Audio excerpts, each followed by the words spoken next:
For years, students of prophecy have been warning as many as possible that Rome not only invented the religion of Islam, as we see in today's world, they are purposely using Islam to kill Christians in the same way they use Hitler to kill the Jews. Rome always seeks to play the moral card out front while committing their sinful acts behind closed doors.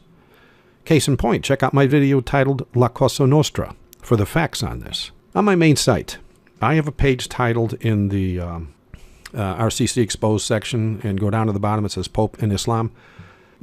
On this page, I have enough articles, historic facts, documents, videos, and pictures to confirm that Rome is planning to use Islam as a pawn to do their bidding against the Christians who deny the Pope as a God on earth in the world today. So I also have a page on the website titled The USA and Prophecy. Just go to the prophecy section and then go down to the prophecy of today and go down to USA and Prophecy.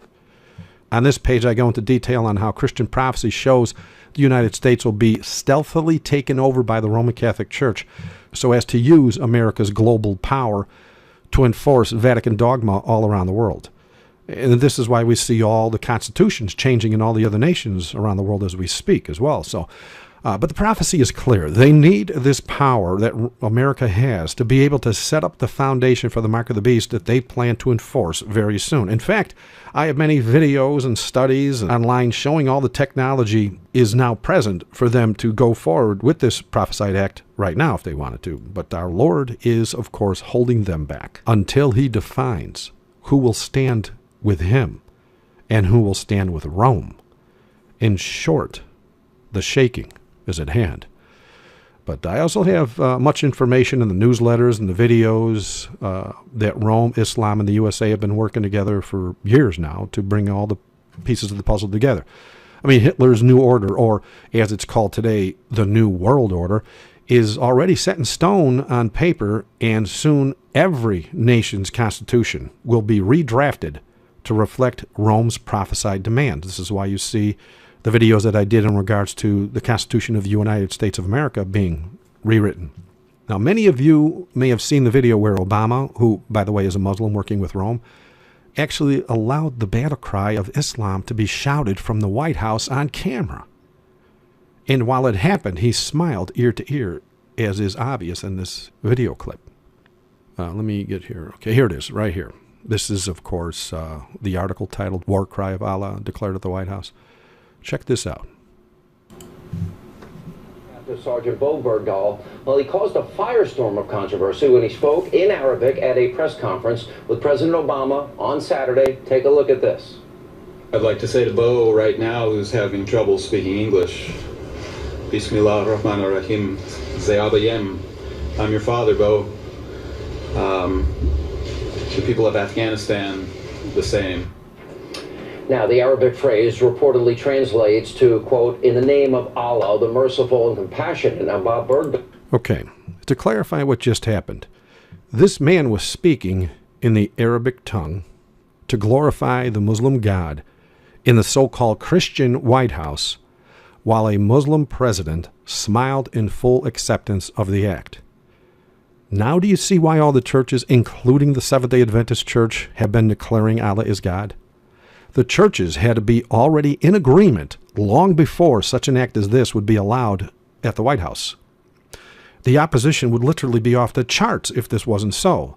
But now that Chrislam is upon us in all the churches, even if the pastors do disagree with what happened, they can't chance speaking out without appearing as a hypocrite. The bottom line is this: that battle cry was done after a traitor to America was rescued by a Muslim president who then allowed 5 killers of American people to be set free. He, of course, tried to do this twice, but both times Congress shut him down. And you can see the facts regarding that on this article from the Washington Times about Congress twice rejected the release of Taliban from Gitmo in a trade for Bergdahl. Okay, so knowing Congress refused his demands, as he has done many times before, Obama ignored the U.S. Constitution and committed a federal crime by ignoring Congress and the people of America to release a man that deserted their loved ones, while at the same time releasing men that killed their loved ones. Yeah, it looks a little bit idiotic, and it looks like political suicide for Obama. But keep this in mind. Muslims like to stand before every nation they conquer to declare the victory for Allah. I mean, since Rome, the U.S., and Islam are working hand in hand now, as I show in a video I did a week or so ago, they will most assuredly help each other politically when it benefits them the most. And that's what happened here. So, of course, they're going to let Islam play the victor so as to make America look weak, which will in turn bolster the morale and confidence of all the so-called radical Muslims out there. I mean, in other words, if you thought a Christian dying every 2 minutes was bad enough, it's about to get much worse now that Islam thinks they have beaten America and Rome is on their side. In fact, that is exactly what they're saying in every news outlet they can. Check this article out. The headline reads, Iranian leader celebrates. U.S. has given up. I'm just going to read this first paragraph here. It says, Iran's supreme leader, Ayatollah Ali Khamenei, took to the stage last week to proclaim the U.S. has given up on using military force to stop its ambitions and to boast that a worldwide Islamic awakening cannot be stopped. This is exactly what we were moved by the Holy Spirit to expect, were we not? When we saw how Obama helped Bergdahl get home after releasing 5 top officials in the Taliban, it was common sense to figure Islamic leaders would see this as an open sign of weakness. Now that this has happened, Rome's puppets in D.C. will now ask Rome's puppets in Islam to run rampant across the land so as to put in place the final bricks into the foundation needed to enforce the mark of the beast. There is also something else happening here in the background. We know that Rome invented the religion of Islam, and we know Rome is the one that taught them to stand before the nations they conquer to glorify Allah. And Rome knows the Muslims will see this video from the White House as their victory banner before all the world, and they also know it will cause them to go even further in their agenda against Christianity. But can you see what else is lingering underneath this rock? Rome is using both the American presidency as well as Islam as pawns against each other so as to bring Rome's agenda against all true Christians to a close.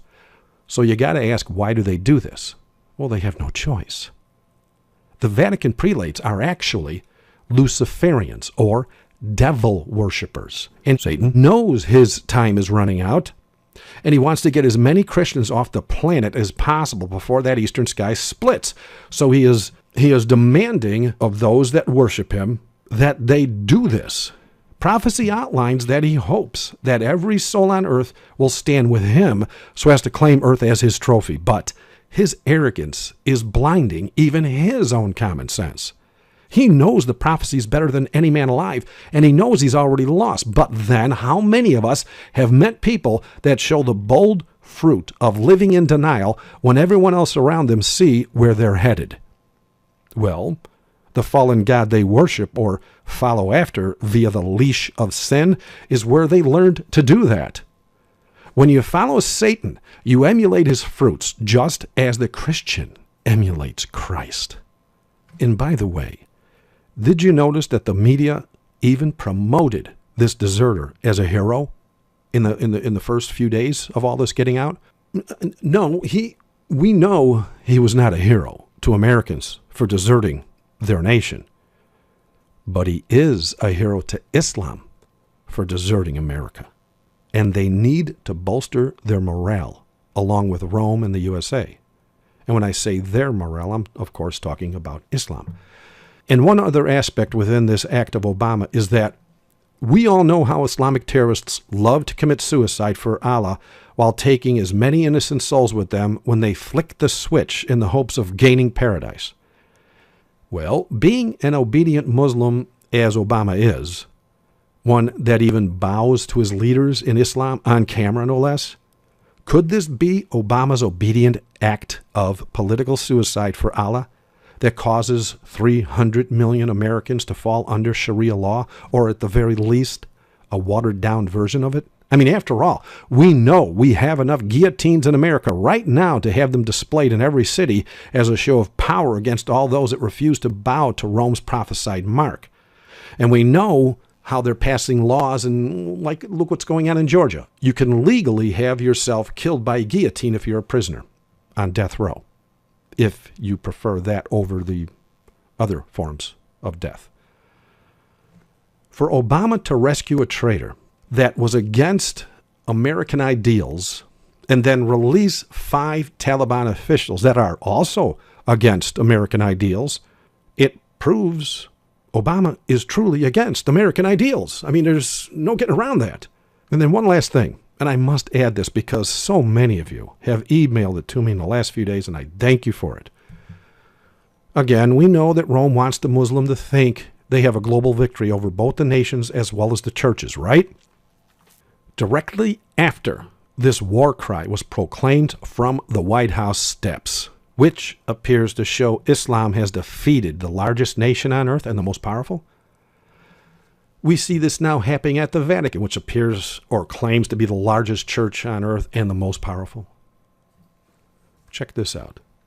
The headline reads, "For first time in history, Islamic prayers to be held at the Vatican." Now, don't get me wrong, and don't get prophecy wrong either here.